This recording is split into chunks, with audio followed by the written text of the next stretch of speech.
Eksaktong alas 4:21 ng hapon, lumapag ang eroplano ng Qatar Airways Flight QR932 sa Ninoy Aquino International Airport Terminal 3 kung saan sakay ang nasa kabuang 19 na individual mula Gaza ang dumating na sa Pilipinas araw ng Miyerkules. Ang mga naturang repatriates ay binubuo ng 13 Filipino national, kasama na rito ang 7 minors at 6 na Palestinian national. Sinalubong sila ng mga kinatawan ng Department of Foreign Affairs, OWA, DSWD at DOH.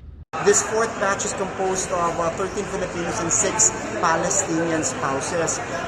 The previous ones have had 35, 48, and then 20 kahapon.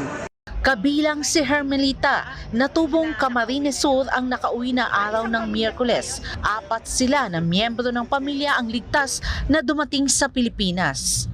Sobrang hirap. Wala na.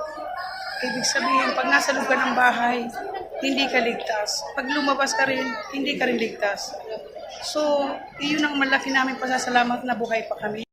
Ayon kay Ase Cortez, sa huling tala nasa kabuang 102 Filipino nationals at 20 Palestinian nationals ang tinulungan ng pamahalaan na makauwi ng Pinas. Sa bilang na ito, may 4 na pamilya ang kasalukuyang tinutulungan ng pamahalaan na may matitirhan sa Pilipinas. Yes, in fact, we've already coordinated with the City of Manila, courtesy of Vice Mayor Yul Servo. And yung dalawang pamilya naman will be picked up by their families and mga in-laws nila dito. And kahapon nga, as you pointed out, may mga families na wala palang coordinated na matutuluyan nila rito.